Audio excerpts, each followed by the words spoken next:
This is episode 5 of CityCast's Resilient Cities series, which was developed by Derya, Demirci, Challen, Wendy, Zhang, and myself as part of our Semester in Residence project in the fall and winter of 2020.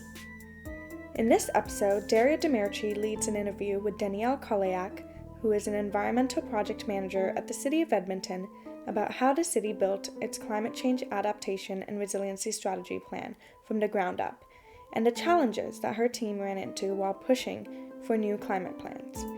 She discusses some of the struggles of community engagement and how the interdisciplinary nature of climate change brings together a variety of different ideas and expertise.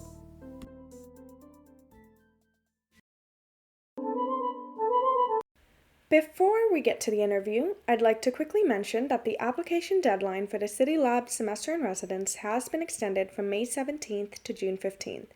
If you want to get practical project experience in working with community partners and the City of Hamilton, this is your chance. So, if you're a McMaster or Redeemer student and were not able to apply by the last deadline, fear not, as you still have time to get those applications in. You can find the applications on community.mcmaster.ca or on citylabhamilton.com. The links to both these websites will be listed in the description. Also, to keep up with what we're doing, check us out on our social media accounts on Facebook, Twitter, and Instagram at CityLAB SIR. And now we'll let Danielle introduce herself and get right into the interview. So I'm an environmental planner with the City of Edmonton, and I have my academic background is environmental science and environmental design masters focusing on environmental planning. I work a lot now in the field of climate change, that kind of intersection of climate, environment, and urban development. So it's a pretty interesting space to work in, and I'm happy to chat today. So the first question we have for you today is, what does your climate change and adaptation resiliency strategy plan look like? And if you could maybe touch upon the driving factors that inspired the plan. But maybe just to give a general overview of the plan first. So our adaptation plan is a community plan. So it's looking at not just City of Edmonton corporately owned assets and services, but also adaptation in the broader community in our city. It's scoped in space by our city boundary, which of course has limits for climate adaptation because obviously, things that happen elsewhere impact us, but just for the sake of doing a manageable project, we scoped it in space by our boundaries. And then we scoped it out in time, looking out to the 2050s. So really our climate change impacts, we're looking out, I'd say pretty short term, relatively speaking. 2050s isn't actually that long away. And it's centered around 5 pathways towards resilience, and 4 of those relate to climate change themes that we identified. So changing temperatures, changing precipitation, changing weather extremes, and our changing ecosystems, with a 5th underlying pathway that's really all around making science and evidence-based decisions. So that's kind of like our plan in a nutshell. It's a 4-year action plan right now to be updated every 4 years, and that's really just to align with our council budgeting processes, to be quite honest there. We also looked at it impacts across 17 different asset and service areas. So things like infrastructure, so, our buildings, transportation systems, water, wastewater, stormwater. We also looked at socioeconomic things. So our economy in general, we looked at emergency management, community and culture, and then natural environment. So it was quite a broad scope there. So that's kind of it in general. And you mentioned wanting to kind of understand a bit about what inspired the plan, or why it began. Like the driving factors of the plan. Sure. So there's a few, but a few kind of things I think that drove the plan, and some of it started before my time with the city. So I'll try to speak to it as best I can, but I believe it started kind of back in 2011, and that was when our city council approved this document called The Way We Green, and that was our environmental strategic plan at that time. It's now no longer relevant, but it was at the time what kind of drove all the environmental work in our city. And so throughout the development of that plan, they looked at environmental actions that needed to happen across, air, water, all of that. And one group was energy and climate change. And during the public engagement that went into developing that plan, it became evident that energy and climate were really where citizens were seeing a big gap in our city work. And so that's where they really wanted the focus to be. Mhm. And so I'd say that really helped drive council to prioritize energy and climate change. And so, of course, the priority ended up being climate change mitigation, so energy transition strategy. That was kind of the first piece that they focused on. And then when I joined in 2015, we started working on the adaptation plan. So it really was kind of a mix of citizens saying, hey, you're not working on this and you should be. And I would say also our council is very committed to this work. Our council 4 years ago and our council now, those two councils, we've had our same mayor, and he is a big champion of this work as well. We have two councilors that have also been huge champions. They set up kind of what we call a council initiative. So it's basically two council sponsors that are really helping to prioritize this work. So yeah, so I would say it was kind of a combination of citizens saying, please work on this. Council had political will, and then it really just kind of fell out from there. Yeah, with our talk in Vancouver with Doug, I think he was saying like you should like have like a champion and like council and stuff like that. Yeah, so based on that, I think what I was curious about is when I was taking a look at the action plan, it stated that there was a climate risk and vulnerability assessment that was taking place. So I was hoping if you could maybe talk more about what that was exactly. Sure, yes. So we did a vulnerability and risk assessment, or I'll just call it a VRA from now on, just make it a bit Mhm. easier. And so that was really to help us, identify what our major risks and vulnerabilities to climate changes would be. Um, so really, before we even started that, we actually did a baseline climate hazard assessment to look at what Edmonton's current climate conditions, what they mean for our infrastructure and assets and services. And that was really done with stakeholders to get them to identify what the consequences of a climate event would be on what they're managing or owning today. And through that, we found out that it was really challenging for people to translate a climate event or climate data into what that actual impact looked like.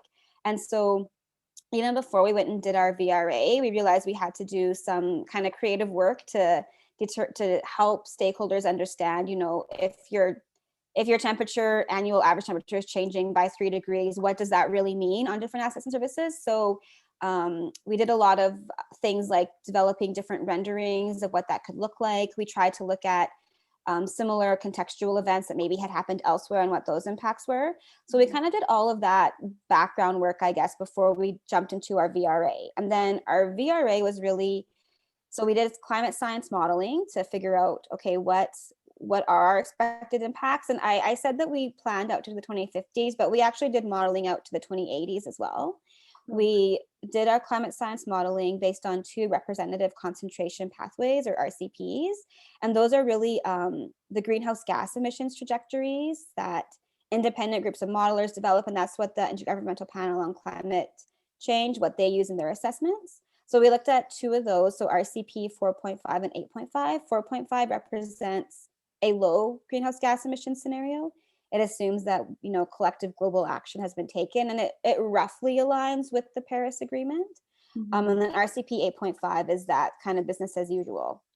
So we Yeah. looked at both of those to kind of get different, I guess, climate scenarios in a way of what maybe would happen. But then through our conversations, we actually ended up doing our vulnerability and risk assessment based on the climate modeling to RCP 8.5, because at that time it seemed like that was the likely trajectory we were on. So the vulnerability and risk assessment, so that climate science basically helped us inform the likelihood axes of the risk assessment. So, are we likely, is a climate event, very likely to happen in the future, such as extreme heat? Yes. Is a climate event not likely, such as maybe, extended cold? Maybe it's not as likely as it used to be. So that helped to inform the likelihood axes. And Mhm. then the consequence axes we looked at with our stakeholders. It was very stakeholder driven. We had them quantify the impact of the climate event onto their asset or service area or what they manage. So we did a quantified approach, which was challenging just due to data limitations and all of that. But so looking at things like direct damages to a piece of infrastructure or a service as a result of a climate impact. We looked at a direct service loss or indirect service loss, and kind of all of those things we ended up, I guess, compounding into an overall risk score for each asset and service area and each climate event. And then we aggregated that up to a city level. So it was quite a complex exercise, I would say, and not a lot of cities do a quantified approach like we did. So that was a bit of a unique aspect there. So I was getting a little bit technical. I apologize. Yeah, no worries. Does that kind of relate to the science and evidence-based approach that you guys were stating in the plan? Yeah, it does. And especially because of our baseline risk assessment that we didn't really have a lot of confidence in the scoring aspect, just because it felt like, I mean, I guess every risk assessment is kind of, risk is relative, and it kind of does depend on the folks in the room and their experience and everything. But yeah, we felt that quantifying it at least helped to kind of standardize some of that assessment a little bit. So for sure. But I do want to say too, though, like throughout our workshops, while we did a quantified risk assessment, we also had a lot of discussion. And so we also did capture a lot of the qualitative information, because a lot of richness kind of comes out of that information as well, and nuances that you don't always get throughout the kind of So what is that qualitative information then? Yeah, so that would be a lot of just like what stakeholders were saying. So they might have, assessed something as, oh, it's going to have this, if this event happens, we're going to damage, as an example, like 20 kilometers of our sewer pipe or something. But then they would talk about maybe like the difference in what that means, or like how they could maybe mitigate that kind of throughout that conversation that they couldn't capture just in like a numerical spreadsheet. So it's more of that type of information. Okay. Yeah. So I just wanted to like talk a little more about the approach that you guys took. So I know you said there was like a risk assessment done, and then you had the quantitative data and the qualitative data. And then on the action plan, when I was taking a look at it, it was kind of divided into like 3 main parts. Like there was an investigating phase, and then there was a direction setting phase, and then a taking action phase. So I know we touched a little on the investigating phase, but how would like what would be the first step in like a direction setting phase be, and then for the taking action phase? Right, that's a good question. So I think so how we kind of define the phases, I guess the direction setting phase did kind of include that risk and vulnerability assessment, just because that helped us to understand the priority risks, I suppose, on the different phases. And then as far as moving kind of into the taking action, so with our stakeholders, we also did like a adaptation action planning exercise with them. So what we did, and this might not be the right approach, I'm not sure, but what we did was we looked at kind of what other cities maybe have for adaptation actions, what were kind of in the literature. We kind of developed this long list of potential actions, and then we brought that to our stakeholders, and we did a bit of a scoring exercise. And I can't remember all of our scoring categories off the top of my head right now, but we looked at, sustainability. So like, would this action, cause an increase in greenhouse gas emissions, for example, or cause a decrease, at those types of things. We looked at, cost benefits, those types of things to figure out what the priority action should be. And so, so it was really a combination of a lot of things. It was, what are our high risks? What actions would be most suitable? And we actually also looked at what was happening in the city, like, because it is a 4-year action plan right now, we looked at what is happening in the city that are those big decisions that are happening outside of our team that we need to integrate into, that would lock us into infrastructure or how we're building. So, for example, our zoning bylaw is up for renewal right now. So we were like, oh, we should really work with that team to integrate climate resilience into that bylaw. So we did it. It was a bit of not all of our actions are based on the priority climate risks, but some were based on what those decisions are that are happening that now is the time to influence. I just wanted to go back to the action plan real quick. So you mentioned that the plan touches on like various areas like transportations, emission development, but what were some of the priority areas that were like the most pressing issues that your plan wanted to address? And then what were some of the biggest gaps before like there not being a plan and now there is a plan? Like what was the gap that you guys really wanted to minimize? Sure, that's also a very good question. I would say, so for us personally, or I guess corporately, whatever word is the right word to use there, I would say the biggest gaps that we identified were more kind of internal focusing of how do we actually mainstream adaptation into all of our city business and planning decisions. That nobody outside of our small team, and at the time we were a team of 2, now we're a team of 4, so we've grown, doubled in size, but like at that time, no one outside of our team and the organization was really thinking about climate resilience. And so that's kind of been our focus too. Our focus has really been on those internal things to date. So it was kind of a good timing because our city plan, which is our newly updated municipal development plan, transportation master plan, that was undergoing a big update. So we were like, okay, we need to make sure we get into that because that's going to set the direction of how we grow and build for the next, 20 years or whatever. So it was really those types of things that we prioritized. So I know no, that helps a lot. Thank you. I know you were mentioning like you had like a champion council and all that stuff, and like community residents were being contacted. So I was wondering, so you just mentioned right now too that you guys were a team of 2 before are you guys a team of 4 right now? Okay. Yeah. What are some of the roles that is involved in that? Like sure. That's a great question too. So when we were developing it, it was myself and a colleague, and I guess we kind of co-led the development. So she's an engineer and a lawyer, and then I'm like environmental scientist and planner. So it was a really good like interdisciplinary team, I suppose. And one of the biggest challenges that we had developing it was the lack of a kind of communications and engagement person. So we were able, luckily, to get a person on to fill that role kind of partway in this strategy development. And she's still on our team as well to kind of help with more of that communications, outward facing work. And then we also have now another engineer. So she's working a lot with kind of the infrastructure folks, our asset managers, that type of thing.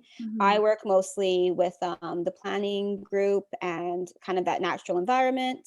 And then our other colleague is kind of hands in kind of all of the different pies, I would say. So so I'd say the main roles for us were like strategy and policy development, communications, and sorry, I had a pop up there. Communications and engagement, and then now implementing is kind of just working with all the different teams.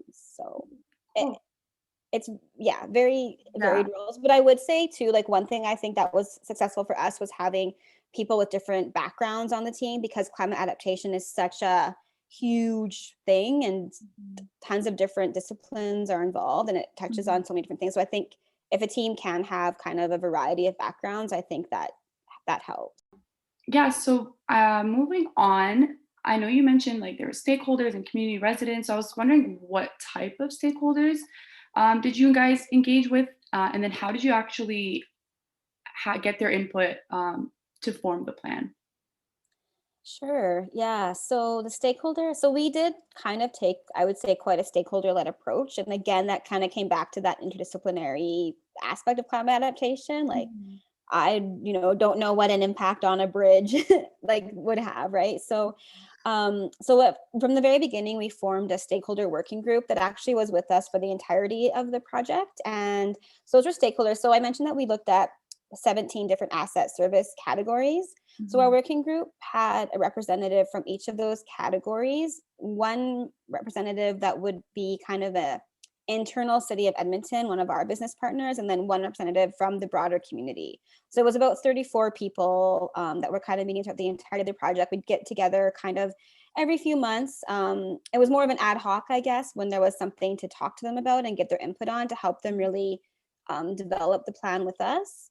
And then we also had separate stakeholders for the purpose of doing the vulnerability and risk assessment and the action planning. And for that, we had kind of separate workshops for each of those different asset service areas. And we tried to bring together as many different internal and external stakeholders as possible for each of those. So they were a bit of a bigger group. And those workshops, because they were quantified, they were very involved in gathering the data for us, because lots of the data was, asset information, for example. Mm-hmm. And they were actually like, so because it was quantified, we had a really fun exercise where they actually had to like score on a spreadsheet.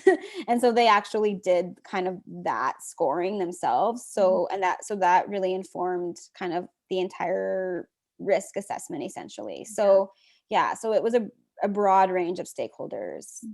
Yeah, that sounds like a great idea, like how you guys, like the approach that you guys took with it. And I know you mentioned earlier, like there was like the champion, the council, and whatnot. How were the community residents, like, did they just kind of say like, oh, like you guys aren't doing enough at this, and then start implementing projects, or like what role did they play like specifically for the plan, the action plan? Right. Yeah. So the community residents and the public engagement side, in all honesty, we really struggled with it. We have an office of public engagement at the city, and we talked to them several times throughout at the beginning of the project to try to determine what roles citizens could have. So in Edmonton, we have we've got a policy on public engagement. We have this kind of public engagement spectrum that drives how we engage. And so really what we try to figure out is what can citizens actually influence in a plan. And so for this one, because it was kind of weird in our very first one, we were like, well, they can't really influence the climate science, that's, model. And we were like, they can't necessarily influence the impact on an asset, because that's kind of our asset owners who know, their kilometers of pipe and that kind of stuff. So we ended up, I would say, not really doing true public engagement, but we more of like informing the public. So we ended up basically kind of sharing with the public all of the information that we were learning. So we shared with them the climate modeling. We shared some of the conversations we had on those VRA workshops. We'd actually hired a graphic recorder to capture the conversations and that qualitative data. So we shared all of that information. So it was really more, we held, I guess, open houses, and we attended pop-up events around the city just to share the information. And then at the same time, we were trying to just kind of collect from citizens, what concerned them, what were they most worried about for climate change, and also what things in Edmonton did they want to make sure were, I guess, like preserved, say. So in Edmonton, of course, our river valley, we kind of have a lot of pride in it. It's quite natural, we don't have a lot of development. And so that was one thing that everybody was basically like, well, we want the river valley to stay as river valley. So it was that kind of information we kind of gathered back. And so I wouldn't say that necessarily informed our plan. It was more of a, here's information to citizens, but we determined that through implementation of the actions, that's when we'll really do the community engagement. And so we were planning to have kind of community-based workshops to do adaptation action planning at a neighborhood scale.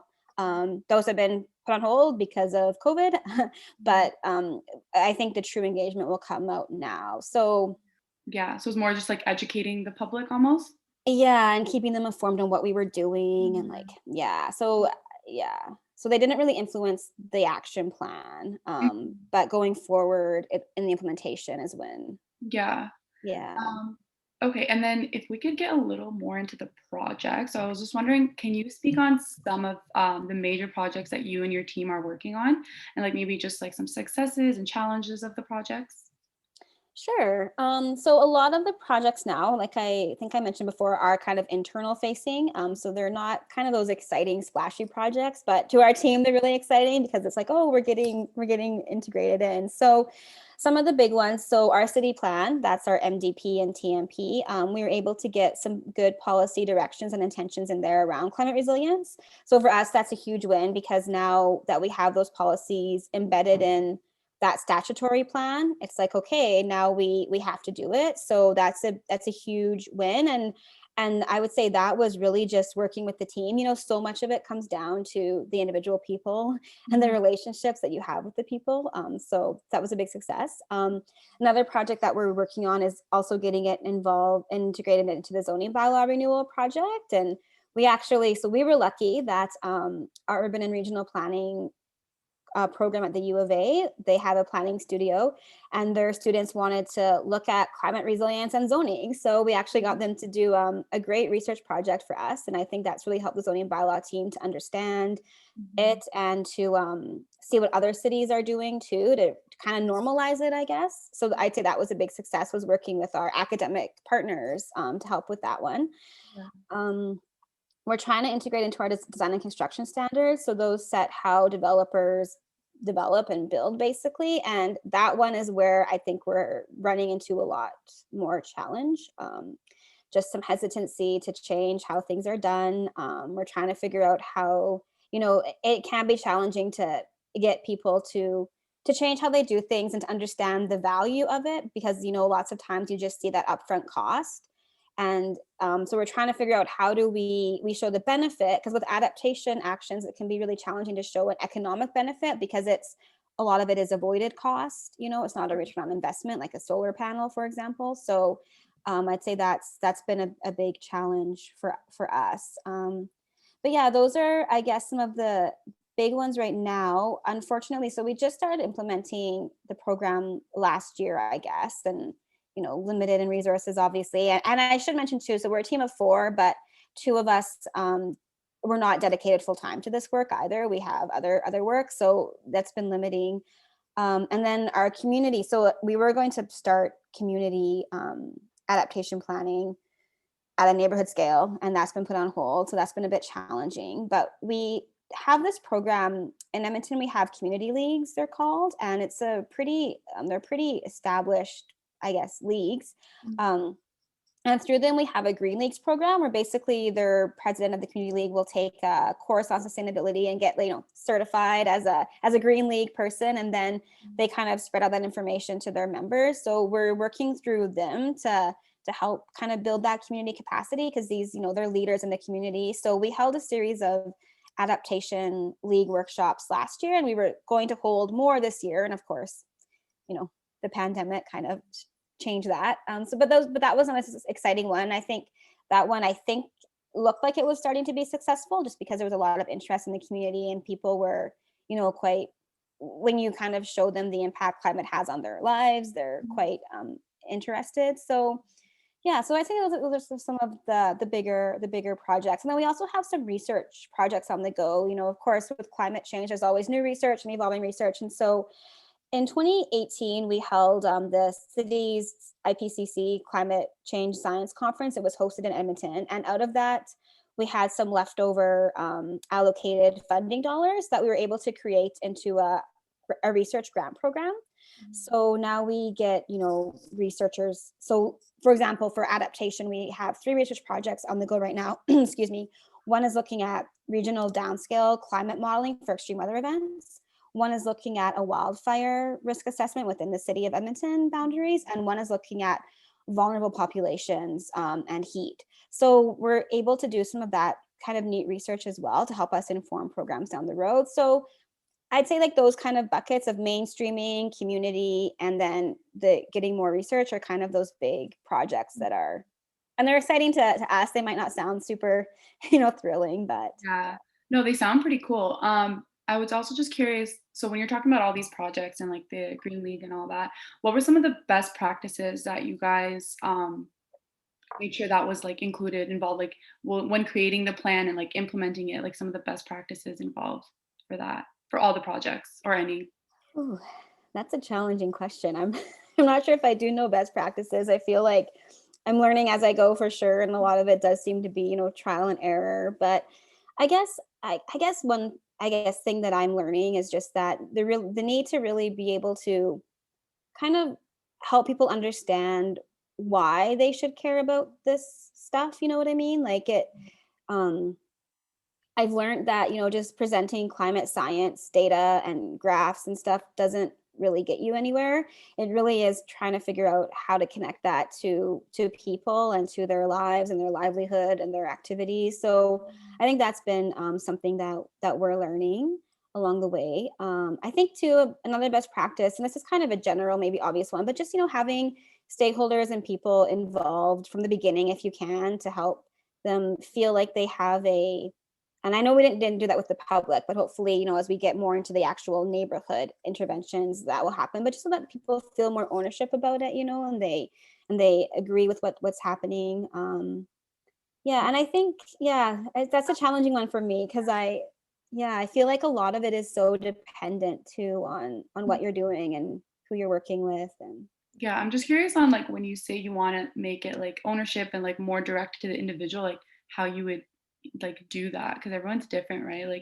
Like for some people, like if they see like a visual of like climate change, like consequences, like they'll be impacted by it, but then there's other people that it's just like it's whatever almost. Totally. Yeah, that's exactly one of the challenges. And I know like so we've tried to like do things and share things in different formats even for that. So like we still do like when we're talking to people, we still do put up, graphs, and we show shifting bell curves and stuff, but then we also show the rendering. So like as an example, I guess two of the renderings that we had done have really resonated with people. So one is the river valley. So in Edmonton, we're expecting conditions will become more conducive to supporting grasslands. And right now our river valley is a aspen parkland boreal transition zone. So when we kind of visualize that shift, people are like, oh, whoa, we don't want that, because it's like we recreated and all that kind of stuff. So that's had a big impact. And then I guess this is kind of maybe a cheesy, typical Canadian one, but we've shown, like potential of like maybe in the winter you can't play outdoor pond hockey and that kind of stuff, right? Like we don't know, you might be able to, but it might be worse conditions, and showing visuals like that has helped to connect with some people. So we're trying to like show like, talk to people in different ways, because exactly what you said. Yeah, no, it everyone definitely resonates differently. Yeah. Thanks for tuning in. In this episode, Danielle talked about the difficulty in convincing developers to stray from the status quo and make a shift towards using things like renewable energy. What do you think can be done to incentivize developers to incorporate climate resiliency into their plans?